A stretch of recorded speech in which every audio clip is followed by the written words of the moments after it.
Баршаңызға сәлем достар, каналыма қош келдіңіздер. Бұл видеода қыста үйден үзілмейтін жеміс мандариннің пайдасы мен зияны жайлы айтатын боламын. Алдымен каналыма тіркеліп кетулеріңізді сұраймын. Жаңа жыл мандариннің қаптайтын уақыты. Мерекелік дастарханда міндетті түрде мандарин тұрады.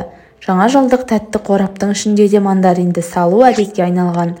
Ендеше тоқсары түсті цитрус дәмді жемістің пайдасы мен зиянын қарастырып көрелік.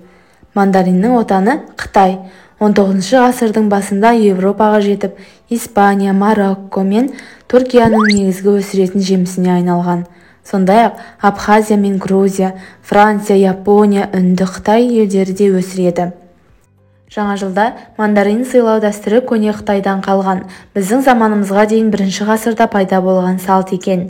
Ежелгі қытайлар мерекеде үйге келген қонақтарға 2 мандарин беріп, басқа біреуге қонаққа барғанда тағы 2 мандарин алып баратын болған.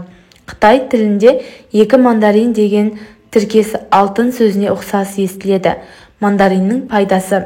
Мандариннің құрамында әртүрлі қышқыл А, Д, К дәрумендері, калий, магний, темір, фосфор, натрий және кальций сынды минералдар бар.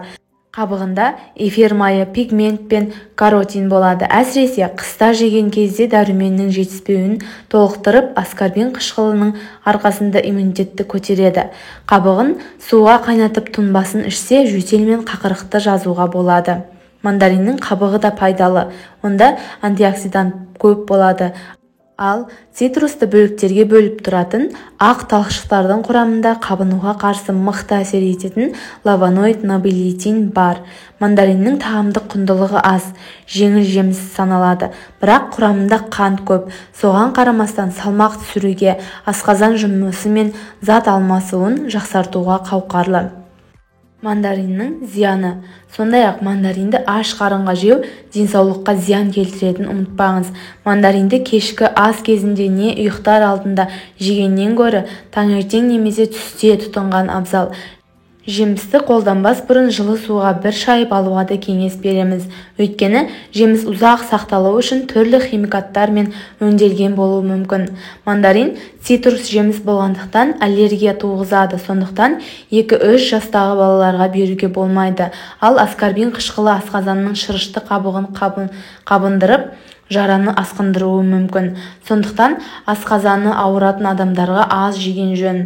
Сондай-ақ мандаринді гепатит пен холецистит және нефрит ауруына шалдыққандарға жеуге болмайды. Көп жеген мандариннің каротині мен А дәрумендері бауырға салмақ түсіріп, бауыр ауруларын асқындыруы мүмкін. Достар, сіздермен бөліскім келген осылар еді. Видео пайдалы болған болса, каналыма жазылып, лайк басып, пікір қалдыруды ұмытпаңыздар. Келесі видеоға дейін аман сау жүріңіздер.